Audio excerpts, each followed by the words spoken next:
Education ground চ্যানেলে সকলকে জানাই স্বাগত। আশা করি সকলে ভালো আছো। আমি তোমাদের সঙ্গে সৌরভ। আজকে আমি 2025 ডাব্লিউবি পুলিশ এবং গ্রুপ সি গ্রুপ ডিকে টার্গেট করে একটি ম্যাথের নিয়ে এসেছি। সেই ম্যাথগুলোকে সলভ করবো। এর আগে একাধিক ক্লাস দিয়েছি ডাব্লিউবিসিসি গ্রুপ সি গ্রুপ ডির ওপর। সেই ক্লাসগুলি আমাদের প্লেলিস্টে দেওয়া রয়েছে, যাদের প্রয়োজন দেখতে পারো। আশা করি সেই ক্লাসগুলি তোমাদের আসন্ন পরীক্ষার জন্য হেল্পফুল হবে। যে অঙ্কটি দেওয়া রয়েছে, প্রথম অঙ্ক এখানে বলা হয়েছে একজন ব্যবসায়ীকে 153 টাকা মূল্যে ক্রয় করে একটি পণ্য 15% ছাড় দেওয়ার পরেও 20% লাভের জন্য কত টাকা ধার্য করতে হবে। তাহলে একজন ব্যক্তি ছিল, ব্যবসায়ী ছিল, সে 153 টাকা মূল্যে ক্রয় করেছে, তার মানে কস্ট প্রাইস ছিল তার ক্ষেত্রে 153 টাকা। তারপরে বলা হয়েছে এই একটি পণ্য 15% ছাড় দেওয়ার পরেও তার 20% লাভ থাকবে। তার মানে এখান থেকে আমাকে আবার ফাইনালি বের করতে হবে যে মার্ক প্রাইস কত। তাহলে আমরা জানি কি, আমরা জানি কস্ট প্রাইসের মান। তাহলে আমি কস্ট প্রাইস থেকে আগে যাব সেলিং প্রাইসে, তারপর সেলিং প্রাইস থেকে আমরা চলে আসবো মার্ক প্রাইসে। এই কন্ডিশন দিয়েই আমরা এই অঙ্কটা করব। তাহলে সিপির মান 153 মানে কস্ট প্রাইস। সিপির সঙ্গে আমরা জানি সেলিং প্রাইসের রিলেশন, আর এখানে 20% লাভ রয়েছে, তাহলে সিপি থেকে আমাকে এসপি তে আসতে হবে, মানে কস্ট প্রাইস থেকে আমাদের সেলিং প্রাইসে আসতে হবে। কস্ট প্রাইস থেকে যখন সেলিং প্রাইসে আসবো তখন 20% লাভ, তার মানে 120/100। এখন আমাদের সেলিং প্রাইস থেকে আবার আসতে হবে এবার মার্ক প্রাইসে। সেলিং প্রাইস থেকে যখন আমরা মার্ক প্রাইসে আসবো সেখানে ছাড়টাকে নিতে হবে, আর 15% ছাড়। আর সেলিং প্রাইস থেকে যখন মার্ক প্রাইসে আসবো সেই ক্ষেত্রে 100 উপরে হয়, যেহেতু 15% ছাড় 100 থেকে 15 বিয়োগ। এই হলো অঙ্ক। এই 100 কাটবো, 17 দিয়ে কাটাকাটি, 5 17 85, আর 17 7 9, 5 24 120। 24 কে 9 দিয়ে গুণ করো, 4 9 36 6, 9 2 18 3 21। সঠিক উত্তর হবে 216। এটি হবে মার্ক প্রাইস, অপশন সি। একটি নির্দিষ্ট রাশির ওপর বার্ষিক 8% হারে 3 বছরের জন্য সরল সুদ একই রাশির ওপর বার্ষিক 8% হারে 7 বছরের সরল সুদের চেয়ে 9120 টাকা কম। তো রাশিটির মান কত, মানে পি এর মান আমাকে বের করতে বলছে। তাহলে দেখো, পি আমরা জানি না, সেটা পি পি থাক। তাহলে পি কত পার্সেন্ট হারে, 8% হারে 3 বছরে যে সুদটা হবে, আবার সেই টাকার ওপরই, মানে এই পি টাকার ওপরে 8% হারে এই 7 বছরের সুদ, যেটা সুদ বাড়াবে 8% হারে, আর 8% হারে 3 বছরের সুদ, আবার 8% হারে 7 বছরের সুদ। এই দুটো সুদের মধ্যে পার্থক্য দেওয়া রয়েছে 9120।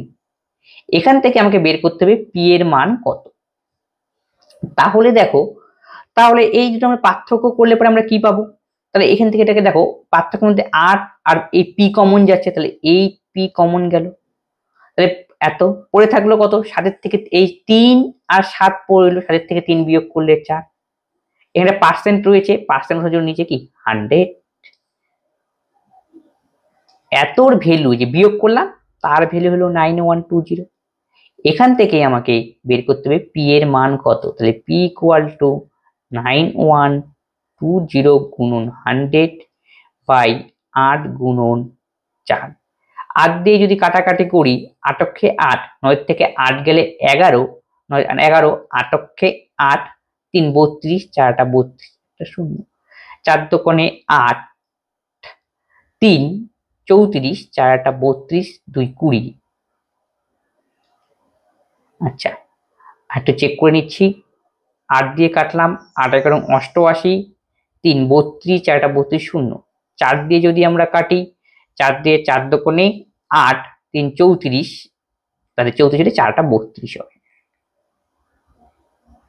সঠিক উত্তর হবে 28500,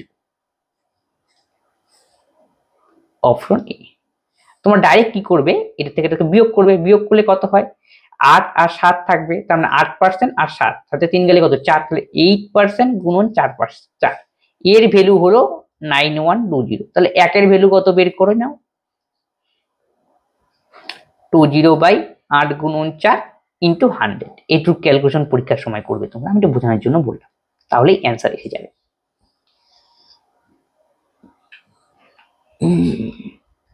2 বছর আগে একটি গ্রামের জনসংখ্যা 12,000 ছিল। গত 2 বছর পর যদি তা যথাক্রমে 2.5% এবং 3% বৃদ্ধি পায় গ্রামের বর্তমান জনসংখ্যা কত? তাহলে আগে ছিল 12,000, এখন এই জনসংখ্যাটাই প্রথম বছর বৃদ্ধি পেল 2.5%। 100 সঙ্গে 2 যোগ করবো, সমাহার বৃদ্ধির অঙ্ক এটা, 102.5/100। তারপরে বছর 3% বৃদ্ধি পেল, তাহলে 103/100। আর আলটিমেটলি এখন কত হবে সেটাই আমাকে ক্যালকুলেশন করে বের করতে হবে। তাহলে দেখো এই দশমিকের জন্য একটা শূন্য হয়, এই শূন্যটা আমি এখানে নিচে নিয়ে আসলাম। এবার আমরা কাটাকাটি করব, এইখানে 3টা শূন্য, এই দুটো শূন্য, এই একটি শূন্য চলে গেল। আবার 5 দিয়ে কাটাকাটি করে দাও, 5 দোকানে 10, 0, 5 5 25, 5 কুড়ি 100, 5 দিয়ে দিলে 4 5 20, 5 5, 4 5 20, 4 দিয়ে কাটলে 3, তাহলে 3 3, 3 4 12 ইন্টু 103। একে গুণ করতে হবে। দেখো প্রত্যেকটার ইউনিট ডিজিট আলাদা আলাদা রয়েছে, তাই তোমার গুণ করা প্রয়োজন নেই, খালি ইউনিট ডিজিটটা গুণ করো। 3 3 9, মানে শেষে 9 আসবে। শেষে 9 দিয়ে একটি অপশনই রয়েছে, সেটা হলো অপশন এ। তার মানে একে গুণ করলে আমাদের অ্যান্সার হবে 12669। একটি ট্রেন একটি স্টেশন পি থেকে অন্য স্টেশন কিউ এর জন্য সন্ধ্যা 6টায় প্রতি ঘন্টায় 75 কিলোমিটার গতিবেগে যাত্রা শুরু করে। আরেকটি ট্রেন কিউ স্টেশন থেকে পি স্টেশনের জন্য রাত 8টায় প্রতি ঘন্টায় 105 কিলোমিটার গড়ে যাত্রা শুরু করে। এই দুটি স্টেশনের মধ্যে দূরত্ব যে 690 কিলোমিটার হয়, দুটি ট্রেন কোন সময় তারা মিলিত হবে? তার মানে পি আর কিউ দুটো স্টেশন ছিল। একটি ট্রেন পি থেকে কিউর দিকে যাত্রা শুরু করলো, পি থেকে কিউর দিকে কতটার সময়? সন্ধ্যা 6টায়, 6 PM। এবং যে ট্রেনটা পি থেকে কিউর দিকে যাত্রা করছিল তার গতিবেগ ছিল 75 কিলোমিটার পার আওয়ার, এটা ফার্স্ট কেস। আবার কি বলছে, অপর একটা ট্রেন সেটা কিউ থেকে পি এর দিকে যাত্রা শুরু করেছে, নিচে আমি অ্যারো দিয়ে বুঝিয়ে দিলাম, কিউ থেকে পি এর দিকে যাচ্ছে, তখন সেটা যাত্রা শুরু করেছিল রাত্রি 8টায়, তার মানে 8 PM। এবং যেটা কিউ থেকে পি এর দিকে যাচ্ছিল তার গতিবেগ ছিল 105 কিলোমিটার পার আওয়ার। এখন বলছে দুটি ট্রেন কোন সময়ে একে অপরের সঙ্গে মিলিত হবে, সেই টাইমটাই আমাকে বের করতে বলছে। আর দুটো স্টেশনের মধ্যে দূরত্ব দেওয়া রয়েছে, সেটা হলো 690 কিলোমিটার। তাহলে দেখো প্রথম ট্রেনটা যাত্রা শুরু করে 6টার সময়, দ্বিতীয় ট্রেনটা 8টার সময়, তাহলে সময়ের গ্যাপ কত? 2 ঘন্টা। তাই 2 ঘন্টা কোন ট্রেনটা এক্সট্রা চলেছিল? যেটা পি থেকে কিউর দিকে যাচ্ছিল সেটা 2 ঘন্টা এক্সট্রা চলেছে। 2 ঘন্টা যদি এক্সট্রা চলছে, কিছুটা দূরত্ব গিয়েছে, তাহলে সেই 2 ঘন্টায় তাহলে কতটা দূরত্ব গেল যেটা পি থেকে কিউর দিয়ে গিয়েছে? তার গতিবেগ নিতে হবে আমাকে, তাহলে 75 কিলোমিটার পার আওয়ার। তাহলে 2 ঘন্টায় পি থেকে কিউর দিকে যাওয়া ট্রেনের দূরত্ব হলো 75 দোকানে 150। এটা অলরেডি গেল। তারপরে দুটো যাত্রা শুরু করলো, এখন দুটো ট্রেন একসঙ্গে যাত্রা করবে, কিন্তু এখন বাকি দূরত্ব তার মানে তারা যাবে একসাথে। বাকি দূরত্বটা কত বের করে নাও, 690 থেকে 150 আমাকে বিয়োগ দিতে হবে। 0, 9 থেকে 5 বিয়োগ করলে 4, 6 থেকে 1 বিয়োগ করলে 540 কিলোমিটার। এই যে এই ডিস্টেন্স তারা এখন কিসে যাবে? দুজনেই যাত্রা করবে, রিলেটিভ ভেলোসিটিতে যাবে। রিলেটিভ ভেলোসিটি বের করার জন্য দেখতে হবে কোন দিকে যাচ্ছে, দুটি ট্রেন কি বিপরীত দিকে যাচ্ছে, তাহলে বিপরীত দিকে গেলে একই দিকে গেলে বিয়োগ করতে হয়, বিপরীত দিকে যোগ করতে হয় রিলেটিভ ভেলোসিটি বের করার জন্য। বিপরীত দিকে গেলে যোগ, যেহেতু বিপরীত দিকে যাচ্ছে, একটা পি থেকে কিউ, একটা কিউ থেকে পি, এর জন্য আমাদের রিলেটিভ ভেলোসিটি বের করতে হবে। রিলেটিভ ভেলোসিটি হবে গতিবেগটা যোগ, তাহলে 105 এর সঙ্গে 75 যোগ করব, 180 কিলোমিটার পার আওয়ার। এই যে এই ডিস্টেন্সটা একে যদি এখন আমি 180 কিলোমিটার পার আওয়ার গতিবেগ দিয়ে ভাগ করে যে টাইমটা বেরোবে সেটাই হবে মিটিং টাইম। মিটিং টাইম তাহলে 540 কিলোমিটার পার আওয়ার, 540 কিলোমিটার দূরত্ব, আর গতিবেগ হলো রিলেটিভ ভেলোসিটি 180। এই হলো অঙ্ক। 3 ঘন্টা, তাহলে কত ঘন্টা পর মিট করবে? 3 ঘন্টা। যদি বলতো কত ঘন্টা পর ধরবে, 3 ঘন্টা পর, কিন্তু বলছে টাইমটা কত হবে ঘড়ি অনুযায়ী। তখন দেখবে দ্বিতীয় ট্রেনটা কখন যাত্রা শুরু করেছিল? 8টার সময়, তার সঙ্গে আমি এই 3টা ঘন্টা যোগ করে দেবো, কত হবে? 8 আর 3 যোগ করলে 11টা, রাত 11টা হবে সঠিক। এই 8টা 8 PM আর 3 ঘন্টা পর মিট করবে, তাহলে 8 আর 3 যোগ করলাম, 11টার সময় মিট করবে। এই হলো অঙ্ক।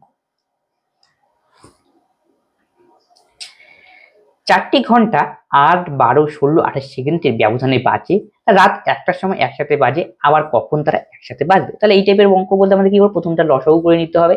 তাহলে 8, 12, 16 এবং 28-এর এলসিএম করতে হবে। 4 দিয়ে সবগুলোকেই যাচ্ছে, 4 দোকানে 8, 3 4 12, 4 4 16, 4 7 28। আবার 2 দিয়ে দাও 1 3 2 7, 4 দোকানে 8, 8 3 8 24, 4 দোকানে 8 3 8 24, 24 দোকানে 48, 48 কে 7 দিয়ে গুণ, 7 8 56, 6 হাতের হলো 5, 4 7 8 হাজার 5 33। তাহলে 336 সেকেন্ডে ঘন্টাগুলি আবার একসাথে বাজবে, কিন্তু টাইমটা কত হবে সেটা বের করতে বলছে। কখন তারা বেজেছিল ঘন্টাগুলো? রাত্রি 1টায়। তাহলে এত সেকেন্ড এর সঙ্গে অ্যাড করে দিয়ে দিই, তাহলে ওই টাইমটাতে তারা আবার একসাথে বাজবে, মানে একটার সঙ্গে 336 সেকেন্ড যোগ করতে হবে। কিন্তু আমি মিনিট আর সেকেন্ডে নিয়ে আসতে, তাহলে 336 সেকেন্ডকে যদি আমরা মিনিট আর সেকেন্ডের 60 দিয়ে ভাগ করতে হবে, তাহলে 6 5 দিলে দাও, 5 দিয়ে 300, তাহলে এটা সেকেন্ড ছিল, তার মানে কি 36 সেকেন্ড, এটা হবে মিনিট। কয়টার সময় মিট করবে? রাত্রি 1টা প্লাস এই 5 মিনিট প্লাস এই 30 সেকেন্ড, এত সময় পর মিট করবে, মানে কি ঘন্টাগুলি আবার একসাথে বাজবে, এটাই বলতে যাচ্ছি। তাহলে 1 minute 5 second 36 second, option C হবে সঠিক উত্তর। পরেরটা সিম্পলিফিকেশনের অঙ্ক, সূচকের নিয়ম। 125 রয়েছে, একে আমরা লিখতে পারি 5 এর কিউব। 5 এর কিউব, আবার দেখো মাথার মধ্যে 1/3, এই তখন পাওয়ারটা এইভাবে গুণ হয়ে যায়, এটা হলো সূচকের নিয়মের মধ্যে পড়ে। 27 মানে 3 এর কিউব, একই রকম ভাবে 3 × 1/3 ইন্টু 125 মানে 5 এর কিউব, তাহলে 3 × 4/3। আর এখানে হলো 15 × 5, পার্টের জায়গায় আমি দিলাম x, এই x এর মানটি তোমাকে নির্ণয় করতে হবে।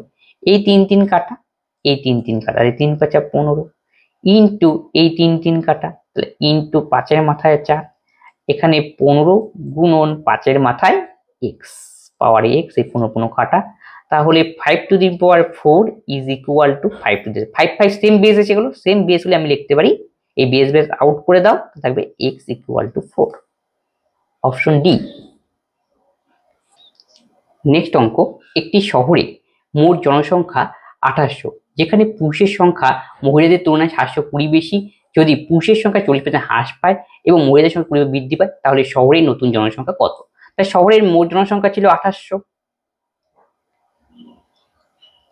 পুরুষের সংখ্যা মহিলাদের তুলনায় 720 বেশি, তাহলে পুরুষের সংখ্যা মহিলাদের তুলনায় 720 বেশি, তাহলে এই ক্ষেত্রে আমি মহিলাদের সংখ্যা ধরে নিই x, তাহলে পুরুষের সংখ্যা হবে মহিলাদের তুলনায় 720 বেশি, তাহলে x প্লাস 720।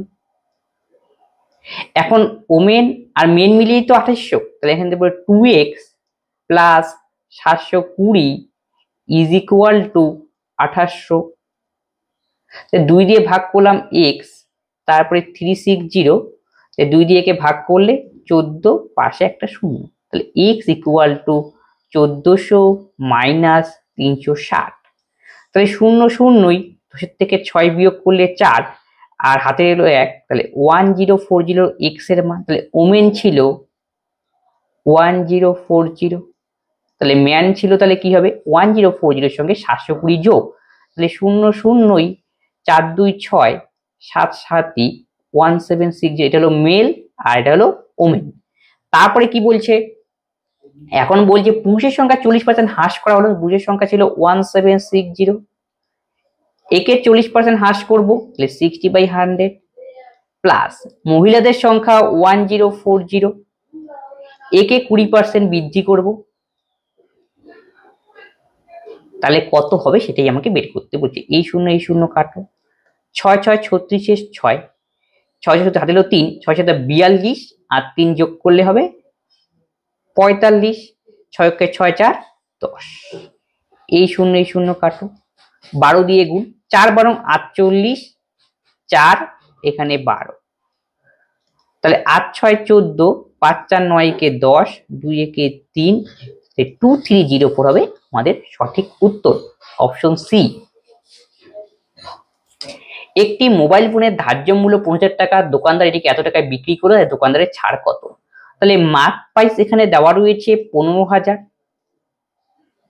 আর সেলিং প্রাইস হলো 13500, তাহলে এখান থেকে একটু কাটাকাটি করে নিই, এই দুটো শূন্য অনুপাত আকারে করে 15 দিয়ে ভাগ করে দাও দুটোকেই, 10 9 15 120, তাহলে মার্ক প্রাইস আমাদের 10 অনুপাত হিসাবে, আর সেলিং প্রাইস ছাড় কতটা হলো, 10 থেকে 9 বিয়োগ 1, ছাড় আমরা মার্ক প্রাইসের উপরে ইনটু 100, তাহলে 10% হবে কারেক্ট অ্যান্সার, অপশন সি। এক অসাধু ব্যবসায়ী 20 টাকা প্রতি কেজি তিনি বিক্রি করেন, যা তিনি কিনেছিলেন 16 টাকা প্রতি কেজিতে। তিনি মানে বাজরা হওয়া উচিত ছিল। একজন অসাধু ব্যবসায়ী 20 টাকা প্রতি কেজি বাজরা বিক্রি করেন, যা তিনি কিনেছিলেন 16 টাকা প্রতি কেজিতে। তিনি 1000 গ্রামের পরিবর্তে 800 গ্রাম দিচ্ছেন, তার প্রকৃত লাভের শতাংশ কত তা বের করতে বলেছে। তাহলে এখানে 20 টাকা পার কেজি তিনি বিক্রি করেন এবং কিনেছিলেন কিন্তু 16 টাকা পার কেজি। কোয়ান্টিটিতে এখানে দেওয়া রয়েছে। তাহলে সিপি আর এসপি, কিনেছিলেন 16 টাকা পার কেজিতে আর বিক্রি করেছিলেন 20 টাকা পার কেজি। রেশিও আমরা বের করে নিই।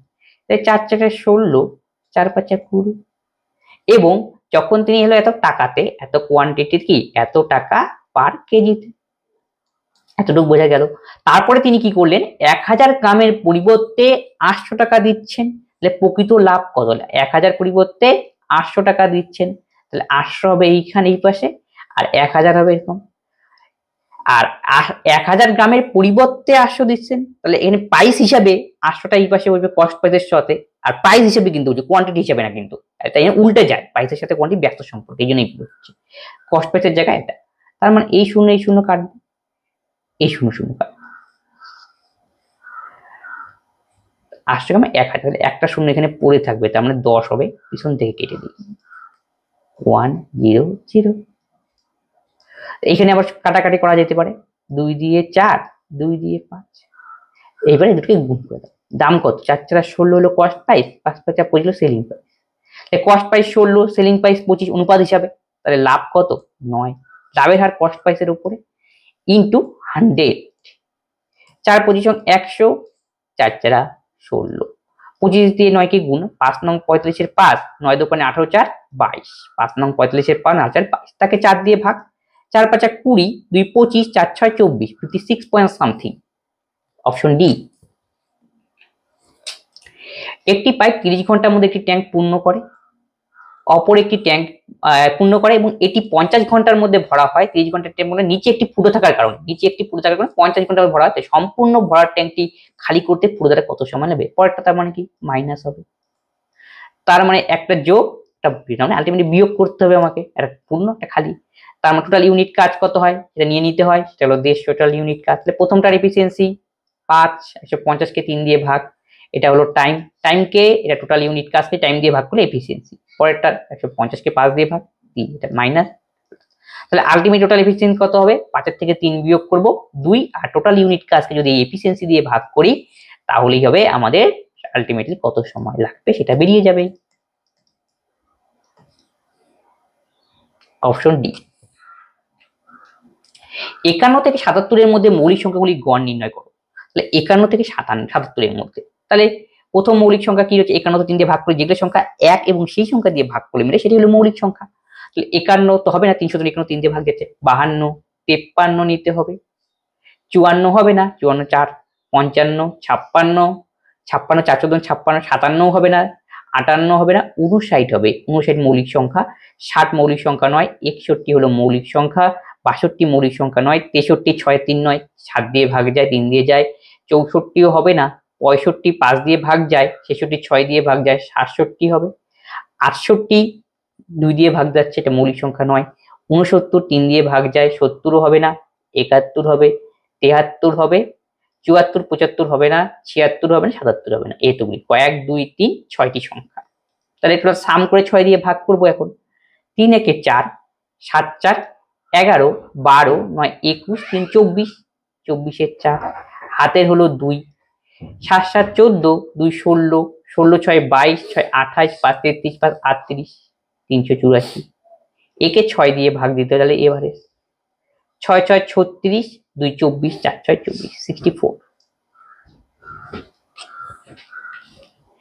একজন ব্যক্তি তার কোনো তহবিলে সাধারণ সুদে 10,000 টাকা জমা করেন এবং তহবিল হবে সুদের হার প্রতি বছর 4% বৃদ্ধি পায়। টাকা জমার পর সুদের হার 8% হয়, তাহলে 5 বছর পর তার অর্জিত সুদ কত হবে? তার মানে 10,000 টাকা করে তিনি জমা করেন কোনো একটা ইনভেস্টমেন্টে, জমা করলেন, আর তাহলে সুদের হার কি হয়? তার প্রতি বছর 4% করে বাড়ে। তার মানে প্রতি বছর 4% করে বাড়ে, এরকম 5 বছর পর তার অর্জিত সুদ কত হবে তা বের করতে বলছে। তার মানে সুদের হারটা প্রথম বছর ইনিশিয়াল বছরে কত ছিল?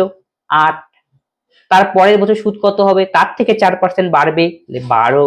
তার পরের বছর হবে 16, তার পরের বছর হবে 20, তার পরের বছর হবে 24। তাহলে কত বছর হয়ে গেল লক্ষ্য করে নাও, 1 2 3 4 5, এই 5 বছর। তাহলে এই যে সুদের হার গুলো বেরোলো, আর প্রত্যেক ক্ষেত্রেই পি এর মান সেম 10,000 করে, এটা পি প্রত্যেক ক্ষেত্রেই। আর এটা হলো টোটাল আমাদের যে 5 বছরে সুদের হার। প্রথম বছরের ক্ষেত্রে 8%, পরেরটাতে 12, তারপর 16, তারপরে 20, তারপরে 24। এমন করে আলটিমেটলি তার সুদ কত হবে তা আমাকে বের করতে হবে। তার মানে কি, আই ইকুয়াল টু পিটিআর দিয়ে অঙ্ক করব। তাহলে পি এর মান 10,000, 1 2 3 4 গেল। প্রথম বছরে ইন্টারেস্ট কত, 8%, 8/100, এরকম ভাবে চলবে। তারপরেরটা 10, 1 2 3, 12/100 প্লাস আমি ডট ডট ডট দিয়ে দিলাম। একদম শেষেরটা হবে 1 2 3 4/100 গুণন 24। এইটাকেই আমাকে এখন আলটিমেটলি ক্যালকুলেশন করে যেটা বেরোবে সেটাই হবে আমাদের অ্যান্সার। একটু যদি ভালো করে লক্ষ্য করো, এখান থেকে অনেকগুলি কমন যাচ্ছে। 1 4টা শূন্য বাই 100 একবারে কমন যায়, প্রত্যেক টার্মের মধ্যে রয়েছে। পড়ে থাকবে কি আলটিমেটলি, এই যে 8 12 16 20 24, এগুলোই তো পড়ে থাকবে। এটা লিখে নাও, 8 12 16 20 24। তাহলে এই দুটো শূন্য আউট, তাহলে পড়ে থাকলো কি 100। এগুলো তোমাকে সাম করতে হবে। 12 আর যোগ করলে হয় 20, 20 20 40, 40 আর 24 যদি যোগ করে 64, 70 80 ইন্টু 80। তাহলে সঠিক উত্তর হবে 8000, অপশন ডি। দুটি প্রার্থীর দ্বারা প্রতিদ্বন্দ্বিতা করা একটি নির্বাচনে একজন প্রার্থী মোট ভোটের 45% এবং এখনো 300 ভোটে হেরেছেন, তবে তার মোট ভোটের সংখ্যা কত? তার মানে একজন প্রার্থী 100 ভোট পেল, তার মানে একজন প্রার্থী টোটাল ভোট হলো 100, একজন প্রার্থী মোট ভোটের 45% পেল, তাহলে একজন 45 পাবে। তাহলে অপরজন কত পাবে, তার মানে 100 থেকে 45 বিয়োগ, তার মানে 55%। তাহলে এই যে একজন একজনকে পরাজিত করেছে নিচ্ছে, এই পার্সেন্টেজের গ্যাপ 10%। এই 10%-এর ভ্যালু হলো 300, তাহলে 1%-এর ভ্যালু হলো 30। আমার টোটাল ভোটার ছিল কত সেটা বের করতে, টোটাল ভোটার 100, তাহলে 100-এর মান বের করতে হবে। Option B. একটি পূর্ণ সংখ্যা 100-তে যোগ করা হয়, আবার সেই সংখ্যাটি 100 থেকে বিয়োগ করা হয়, তাই প্রাপ্ত সংখ্যা দুটির সমষ্টি কত? একটি পূর্ণ সংখ্যা x, তার সাথে 100 যোগ করা হলো 1 নম্বর কন্ডিশন। তারপর আবার সেই সংখ্যাটি 100 থেকে বিয়োগ করে, 100 আগে হবে, x পরে হবে। এখন যে আমি এই দুটো সংখ্যা পেলাম, এই দুটো সংখ্যার সাম কত হবে সেটাই আমাকে নির্ণয় করতে বলেছে। তার মানে x প্লাস 100, 100 মাইনাস 200 হবে সঠিক উত্তর। অপশন এ 33%, বি এর 25% সমান, তাহলে এ ও বি এর অনুপাত কত? এ 33% ইজ ইকুয়াল টু বি এর 55%। তাহলে পার্সেন্ট দুপাশে আউট, তাহলে এখান থেকে আমি ডাইরেক্ট লিখতে পারবো A by B is equal to 55/33। 5 × 55, 3 × 33, 5:3 হবে সঠিক উত্তর। Option D. 16টি সংখ্যার গড় হলো 8। এখন প্রত্যেকটি সংখ্যার সঙ্গে যদি 2 যোগ করে নতুন গড় কত হবে? 2 যোগ করলে সবারই গড় 2 2 করে বৃদ্ধি পাবে, তাহলে আলটিমেট গড় কত হবে? 8 + 2 10। গুণ করলে গুণ করতে হতো 8 দোকানে 16, এরকম। 8 জন পুরুষের কাজ 10 দিনে শেষ হয়, 10 জন মহিলা দ্বারা একই কাজ 12 দিনে সম্পন্ন হয়ে যেতে পারে। 4 জন পুরুষ এবং 4 জন মহিলা একই কাজ সম্পন্ন করে নিযুক্ত করতে, এটি সম্পন্ন করতে কতদিন টাইম লাগবে? তার মানে কন্ডিশনে বলা হয়েছে 8 জন ম্যান একটি কাজ করে 10 দিনে, আবার ওই কাজটাই যদি 10 জন ওমেন করে তাদের লাগে 12 দিন। তাহলে এই কন্ডিশন থেকে আমি বের করে নিতে পারবো একজন ম্যান একজন ওমেনের কত সমান কাজ করে, বা একজন ওমেন একজন ম্যানের কতটুকু সমান কাজ করে। 10 10 কাটাকাটি, 4 দিয়ে যদি কাটি 4 দোকানে 8, 3 4 12। তাহলে এখান থেকে আমি বলতে পারি 2 জন ম্যানের এফিসিয়েন্সি ইজ ইকুয়াল টু 3 জন ওমেনের এফিসিয়েন্সির সমান। এই কন্ডিশনটা আমাদের কাজে লাগবে। তারপরে ফাইনালি আমাকে বের করতে বলেছে 4 জন পুরুষ 4 জন মহিলা যদি কাজ করে কতদিনে কাজটি শেষ হবে। 4 জন ম্যান আর 4 জন ওমেন কাজ করে। আমরা এই টাইপের অঙ্ক দিলে সব হয় ম্যানে কনভার্ট করে কাজ করতে হবে, না সব ওমেনে, তোমার সুবিধা মতো করো। আমি সব ওমেন নিয়ে কাজ করছি। 2 জন ম্যান ইকুয়াল টু 3 জন ওমেন, তাহলে এখানে 4 জন ম্যান রয়েছে, তার মানে এই 2 জন ম্যানকে 2 দিয়ে গুণ করে দাও, তাহলে 4 ম্যান ইকুয়াল টু 3 দোকানে 6 ওমেন। আমি বলতে পারছি 4 এর জায়গায় 6 বসবে, 6 ওমেন প্লাস 4 ওমেন, তাহলে আলটিমেটলি 10 জন ওমেন কতদিনে কাজটা শেষ করবে সেটাই আমাকে বের করতে হবে। তাহলে আমি কন্ডিশন কি নিয়ে তৈরি করলাম, এটা ওমেন নিয়ে। তোমার এখানে ওমেনের কন্ডিশনটা লক্ষ্য করো, এই যে 10 জন ওমেন কাজটা করে 12 দিনে, এই কন্ডিশন নিতে হবে। পুরুষ নিলে পুরুষের কন্ডিশনটা নিতাম। তাহলে 10 জন ওমেন করে 12 দিনে, তাহলে একজন করবে কত দিনে, 10 গুণন 12। তাহলে বলছি এই 10 জন ওমেন এখন কত দিনে করে, 10 দিয়ে ভাগ। তাই সঠিক উত্তর হবে 12 তে।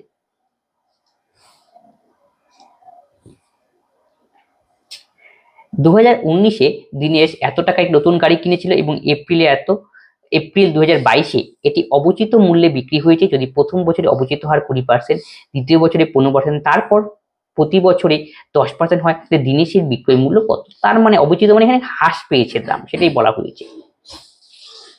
7 লাখ টাকা দিয়ে কিনেছিল, প্রথম বছরে তার 20% হ্রাস পেল, তার মানে 80/100।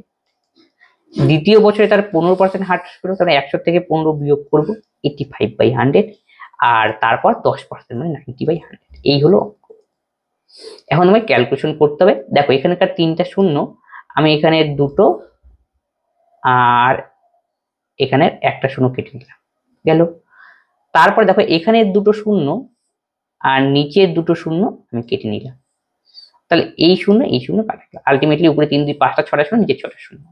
তাহলে পড়ে রইল কি 7, 80 আর 85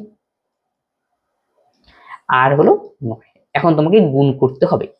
তাহলে তুমি 7 8 56 560 করে দাও, ইন্টু 9 দিয়ে 85 কে গুণ করো, 5 নং 45 এর 5, 8 নং 72 আর 4 76, 5 নং 35 এর 5, 8 নং 5 76। এখন 765 কে 56 দিয়ে গুণ করতে হবে, আর পাশে একটা আমি শূন্য বসিয়ে দেবো পরে। 5 6 30 এ শূন্য, 6 6 36 আর 3 39, আর 6 7 42 আর 3 45, 5 5 25, 5 6 30 আর 2 32, 5 7 35 আর 3 38, 0 9 5 14, 5 2 7 1 8, 8 4 12, 3 1 4। তাহলে 4 2 8 4 0, এই শূন্যটা বাকি রয়েছে, পাশে বসিয়ে দাও। তাহলে 42840, অপশন এ হবে সঠিক উত্তর। একটি পণ্যের ক্রয় মূল্য এবং চিহ্নিত মূল্যের অনুপাত 4:3, চিহ্নিত মূল্যে 20% ছাড় দেওয়া হয় এবং দোকানদারে 80 টাকা লাভ হয়, তাহলে পণ্যটির ক্রয় মূল্য কত? তাহলে একটি মূল্যে কস্ট প্রাইস আর সেলিং প্রাইসের অনুপাত দেওয়া রয়েছে 4:7। তাহলে এখান থেকে বলতে পারি cost price 4x, selling price হবে 7x। এখন বলছে চিহ্নিত মূল্যে 20% ছাড় দেওয়ায় ক্রয় মূল্য আর চিহ্নিত মূল্য, সরি এটা সেলিং প্রাইস হবে না, চিহ্নিত মূল্য মার্ক প্রাইস দিয়ে দিই। তার বলছে চিহ্নিত মূল্যে 20% ছাড় দিয়েছে, মানে 7x টাকার উপর 20% ছাড়, তাহলে মার্ক প্রাইস হলো 7x, তার উপর ছাড় দিলে নিশ্চয়ই আমরা সেলিং প্রাইস পাবো। মার্ক প্রাইসের উপর ছাড় দিলে সেলিং প্রাইস 80/100, এটা হলো আমাদের সেলিং প্রাইস। আমাদের বলছে ক্রয় মূল্য কত বের করতে বলছে, তার মানে আমি এখানে 80 টাকা লাভ হয়েছে, লাভ বলতে কি সেলিং প্রাইস আর কস্ট প্রাইসের মধ্যে রিলেশন লাগবে, তাহলে কস্ট প্রাইস আর সেলিং প্রাইসের মধ্যে রিলেশনটা আমি তৈরি করে নিই। 4x 7x গুণন 80/100, এই শূন্য কাটবো, তাহলে 4 10 40 ইস টু x আউট হয়ে গেল, 7 8 56, 4 10 40, 4 14 56, আবার তো যায় 2 দিয়ে 5 7, 5:7। এখন বলছে কত বেশি একটার থেকে আরেকটা, 5:7, এই গ্যাপটার কথা দেওয়া রয়েছে। কস্ট প্রাইস আর সেলিং প্রাইসের রেশিও আমরা বের করলাম 5:7, এবং লাভ মানে কি সেলিং প্রাইস থেকে কস্ট প্রাইস বিয়োগ, তাহলে লাভ কত 2, এই 2 এর ভ্যালুই 80, 1 এর ভ্যালু হলো 40, আগে বের করতে কস্ট প্রাইস কত, তাহলে 5 এর ভ্যালু বের করতে হবে, তাহলে হবে 200, অপশন সি। 4225 মিটারে একটি বৃত্তাকার পথ x এবং y যথাক্রমে এত কিলোমিটার এত কিলোমিটার বেগে একই সময় একই বিন্দুতে যাত্রা করে এবং উল্টো পথে ছুটতে একটা একই, তাদের আবার কত সেকেন্ড পর দেখাবে। একই দিকে গেলে বিয়োগ আর উল্টো দিকে বলছে বিপরীত, তাহলে যোগ করতে হবে, রিলেটিভ ভেলোসিটির কেস। তার মানে 54 কিলোমিটার পার আওয়ার এত। তার রিলেটিভ ভেলোসিটি কত হবে সেটাকে বের করে নিয়ে যোগ করতে হবে। 4 3 7 আর 6 5 11, তাহলে 117 kilometre per hour. Metre per সেকেন্ডে আনতে হবে আমাকে, তাই কিলোমিটার পার আওয়ার থেকে মিটার পার সেকেন্ডে আনতে গেলে 5/18 দিয়ে গুণ মিটার পার সেকেন্ড। তাহলে আমাদের তোকে টাইম দরকার, টাইম মানে টোটাল ডিস্টেন্স হলো 4225 বাই এই গতিবেগটা রিলেটিভ ভেলোসিটি নিচে দেব। নিচে দিলে পরে কি হবে, 18টা উপরে যাবে আর নিচে আসবে 117 ইন্টু 5। 9 দিয়ে কাটাকাটি, 9 দোকানে 18, 9 কে 9, 9 গেলে 2 27, 3 9 27। 5 দিয়ে কাটাকাটি করে দেই, 5 8 40, 40 গেলে 2 22, 4 5 20, 2 5 5 25, 6 তেরো 78, 5 তেরো 65, 65 দোকানে 130। Option C.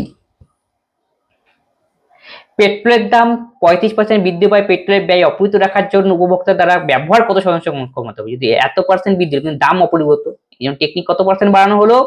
35। ঠিক আছে, তাহলে বৃদ্ধি যেহেতু বলছে 100 সঙ্গে 35 যোগ করো ইন্টু 100, এই হলো ফর্মুলা। আর যদি হ্রাস বলতো 35 তো উপরেই থাকতো, 100 থেকে 35 নিচে দিতাম তখন।